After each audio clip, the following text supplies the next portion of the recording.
Every week, over 6,600 people vacation aboard the world's largest cruise ship. And all those people need to eat 3, 4, 8 times a day. You have to calculate that it's breakfast, lunch, and dinner, plus snacks, plus at night, plus all 24-hour food all around. And that never stops.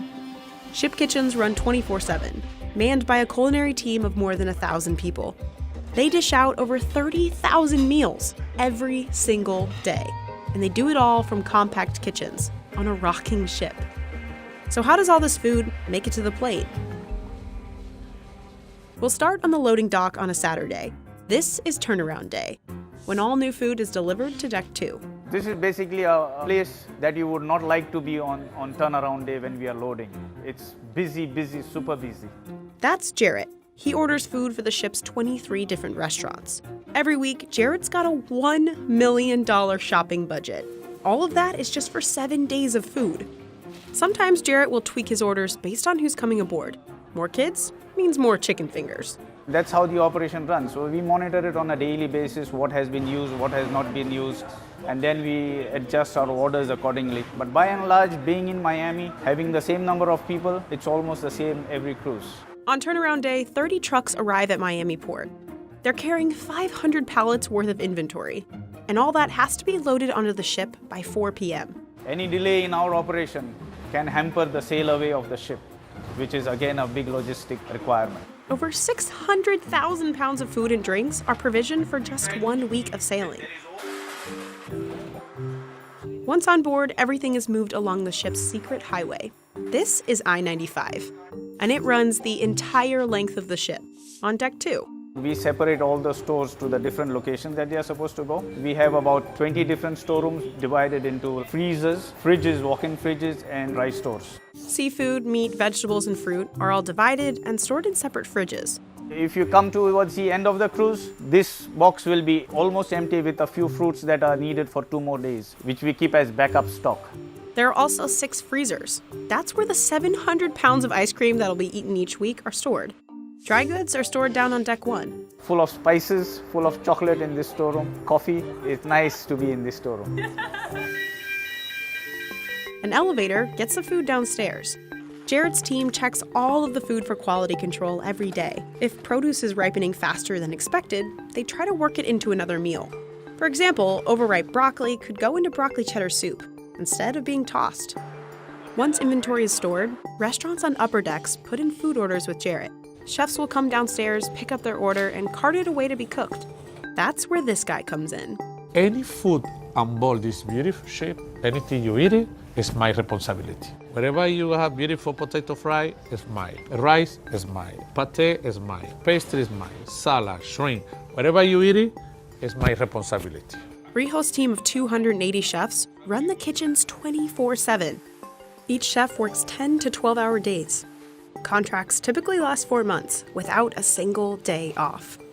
Some of the people start working for 8 o'clock in the morning, all the way to 2 o'clock, take a break, come back again 5 o'clock, finish by 9:30. Then other group start working 10 o'clock in the night, all the way to 10 o'clock in the morning. So we cover day and night productions.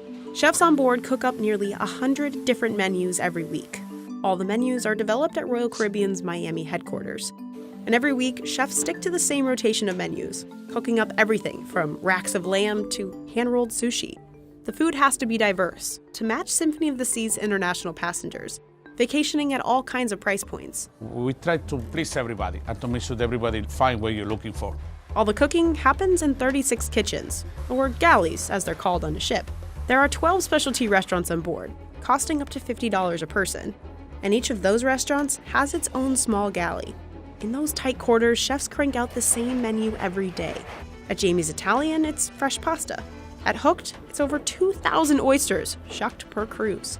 But the largest amount of food is reserved for the main dining room, which spans 3 decks and serves up to 6,000 people a night. Eating here is included in your ticket. Before food heads up to the main galleys, it starts in one of the prep kitchens, off I-95. There's a butcher shop. Butcher, good morning. These are the gentlemen looking after all the meat cuts. The butcher goes through about 15,000 pounds of beef and 9,700 pounds of chicken each week. There's also a veggie cutting room and a fish thawing box. Lobster is the most popular dish in main dining.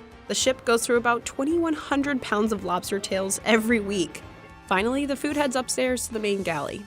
The ship's biggest kitchen is broken down by categories: desserts, bread, cold food, and hot food. In dessert, chefs whip up cakes, chocolates, and 100 different types of pastries. Over in the bread bakery, they make 40 different kinds of bread from all over the world, all from scratch.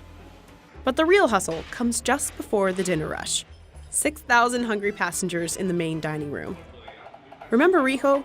Before dinner prep starts, he has to approve all the dishes. Good afternoon. How are you, Chef? Good. Rijo tries each dish and gives his critiques. We're gonna put a little bit more ferno, a little bit more galley, a little bit more herbs. Very, very good. So this is what we do. Aioli. Aioli, we need to put a little bit more for today. Huh? You can see, Chef, how we look. Huh? Take a note, don't forget. Huh? That's what we're talking about. Beautiful, beautiful. We don't have any challenge, so we're ready to go. Chef, thank you so much, and thank you so much, and look forward to have a beautiful night tonight. Thank you. Have a beautiful day. Bye-bye. Chefs take his notes and get cooking. Chefs can see a tally of each dish ordered up on screens. The system also keeps track of how much inventory is used. In the cold room, salads and appetizers like carpaccio come together. In the hot room, chefs dish out soups, sauces, sides, and mains. We have the two kinds of chefs. Chefs working here on the line, which is close to me, plating up, and chefs on the stove cooking. So everything we do is in batch cooking. So basically, we grill a steak there, we pass it over to the pass.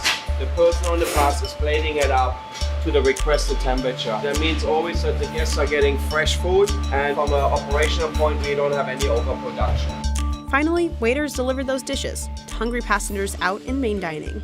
Between the chefs, inventory crew, waiters, and dishwashers, it takes a team of 1,085 people to keep this massive operation going. Together, they cook nearly 11 million meals each year, and they're doing it all on a moving ship. The ship is rocking, then all the equipment is built to the ship rocking. Then in whatever moment, maybe the ship move, somebody don't put one brake in one trolley, and you see the trolley flying away. And happen. That's why all the cooks always be the attention with that. But if crew members are doing their job right, passengers won't even know any of it's happening. They'll just get back to eating their 8th meal of the day.